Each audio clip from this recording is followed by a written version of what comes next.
pressure on my wife to be here. This isn't set up ADA by no means. So just getting in was a major thing. They put a ramp in my garage so I could hop in the house, and then we've moved furniture around because the wheelchair won't fit through places. And little tasks like washing your hands and brushing your teeth and getting into bed is a different thing. So I have a lot of respect for people that are bound to a wheelchair now that I probably didn't think that much about before. But getting dressed, somebody's got to help you until you learn how to do it. So just the ADA things, we've tried to go out a couple times, and if you can't get in a business or somewhere, it makes it pretty, you have to ask for assistance, right? So I was at the doctor yesterday, and she was checking me in, and I'm just gonna run down to the bathroom. Well, I get there and I can't open the door, so I asked somebody, a lady's there. I said, can you help me in the bathroom? She's like, you know. So I got in, but it's just a different task, and I'll be so grateful when I'm able to walk again and get back to something normal. So, and I'm glad that I got the opportunity to do that. That was my next question. Yeah. The prognosis, is this something you're going to be able to walk again, work again, maybe? Or what are they saying? Being able to walk sounds like really good probability of that. I mean, I'm able to put weight on my right leg now. That's how I can transfer to chairs and different things. So I have full use of this, even though there's breaks in my pelvis on the right side. They've healed up enough that I'm good that way. The right side is not healed, and I can't put weight on it yet. So I got 15 fractures in my pelvis. So the leg is really weak, and then one of the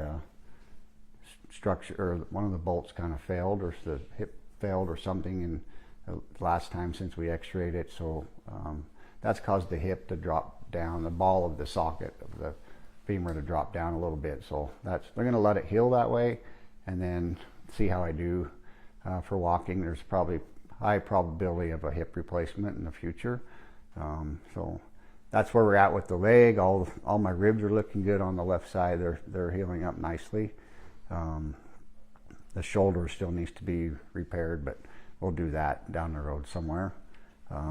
My heart, got a good checkup up on my heart. It did tear through that the cavity that sets in. You know, that happened in the impact. That was the biggest concern the first day, was to repair that. It slid basically outside of the sac and into under my armpit, and just having that repaired was a miracle in itself. So we're getting there. Slow process. What's the rehab process been like since the injury? I mean, last time I saw you were in the rehab facility. Yes. Take us through that process. The rehab facility that I went to was really good. I was doing therapy every single day, twice a day, and that gave me kind of the basic components to what I can and can't do, and it was a learning process, of course, for them, and it just slowly progresses. So I still have a lot of that to do here at home.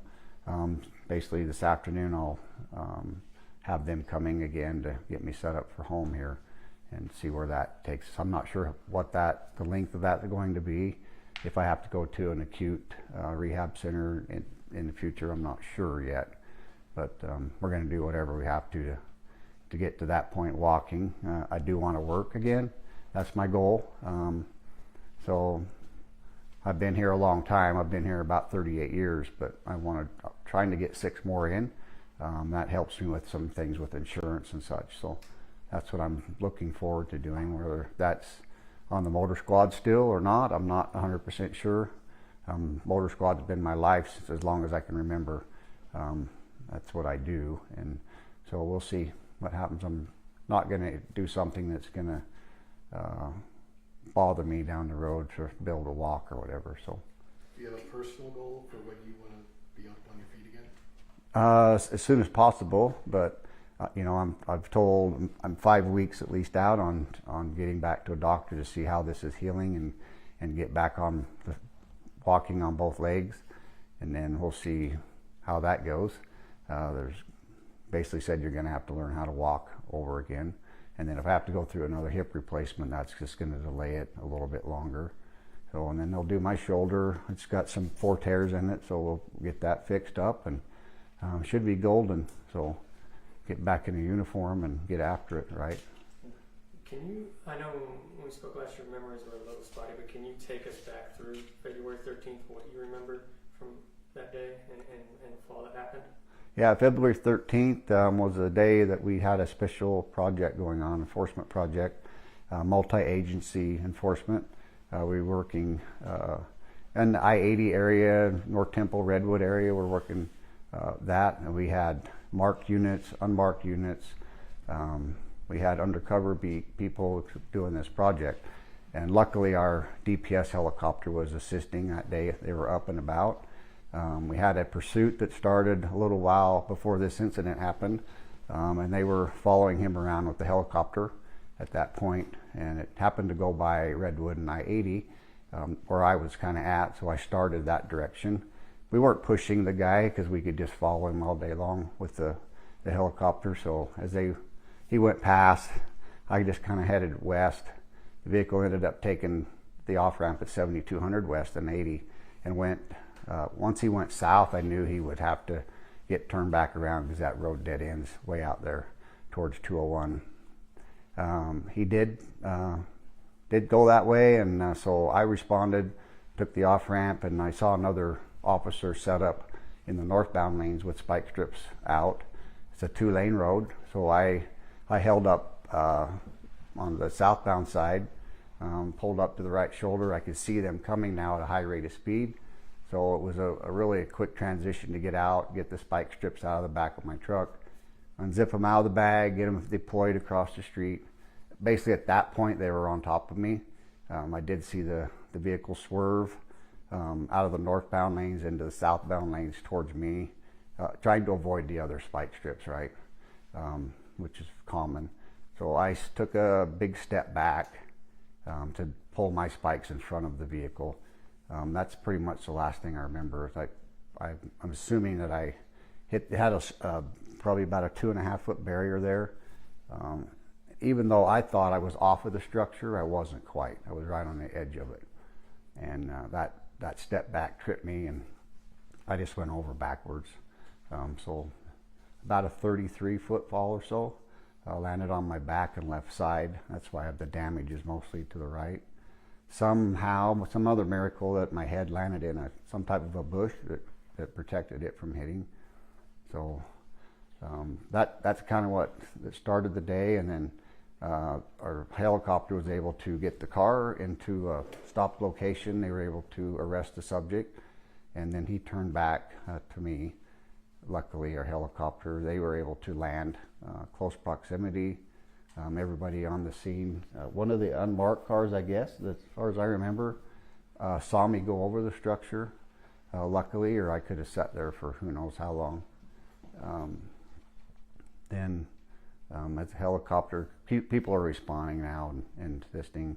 I believe I was unconscious at that point and said I wasn't breathing at that point. But I was able to, the DPS guys, between the helicopter pilot and our assistant in the back, were able to they just made a decision to load me and go. And that's what saved my life, really. So a miracle there, right? If they wouldn't have taken me when they did, I didn't have that much longer left to go. So with the heart condition that I suffered, so they made that decision, and then getting to the hospital, the medical helicopter hadn't even lifted off that we'd called at that point. So that's how far a delay it would have been.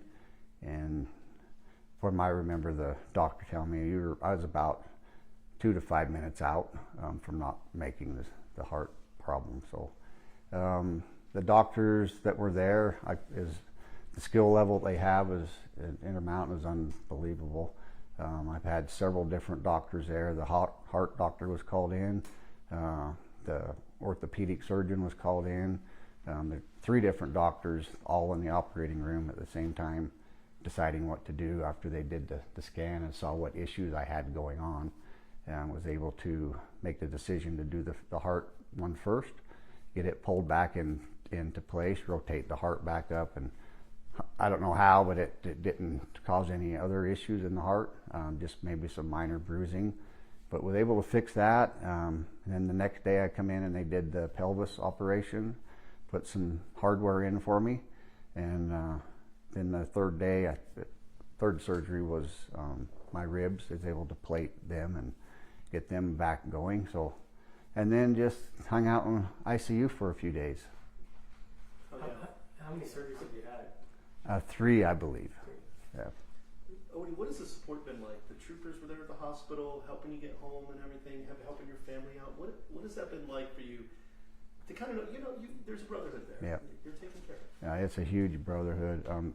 Always has been from when I hired on in '86, and it's unbelievable. It's a family. It's just a big family, right?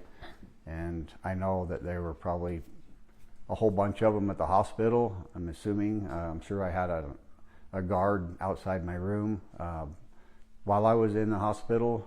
I've been told I did have, and then once I was awake enough and they were allowed to come in, it was just a constant flow. It's been a constant flow. As soon as I was awake, I was able to speak with the governor. I've had Senator Ibsen in my room. Some other representatives actually come to the hospital, take their time during the session to come and see me. Phone call after phone call, text after text. Social media that I don't use a whole lot, but my wife does, and my daughter was able to give updates out to our friends on that. And it's a national thing, really. I've had family out of state that they're able to stay in touch and see what's going on. And it's just been support from a bunch of ladies in Oregon, I believe, that made this blanket for me that I don't know nothing about. The National Troopers Association was in touch with me. So the support is just crazy. When I got home, actually, there's people, my driveway's full of people. So it's just calming to know that they're there to help.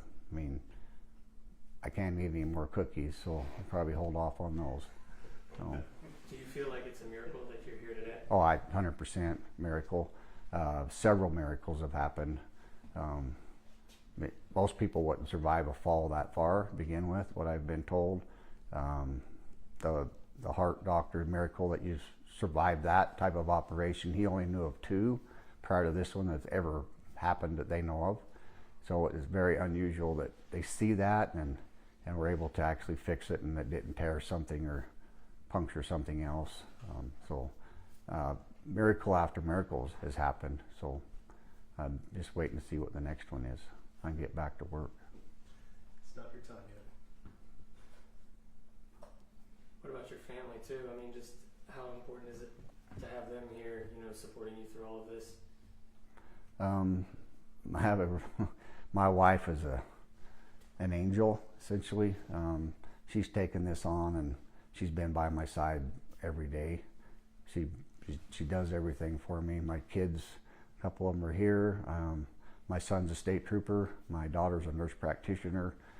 So it was nice to have her to be able to explain to me the big words they're using, right? What's damaged and what it's going to do. And so having her there, having my grandbabies around, that's my life, really, my 5 grandkids. And it's all about them. So that comes first, and then my second family comes next. So hoping to do that with them, and if I can't, then they'll still be there. They'll still keep coming to my house. So, but family is number one, and I can't say enough about my wife. My son was there every day, checking on me. So, what a miracle! I had my 60th birthday party in ICU, so, and they were all there. So it was fun. The room was pretty packed. So. What will be your message to the drivers?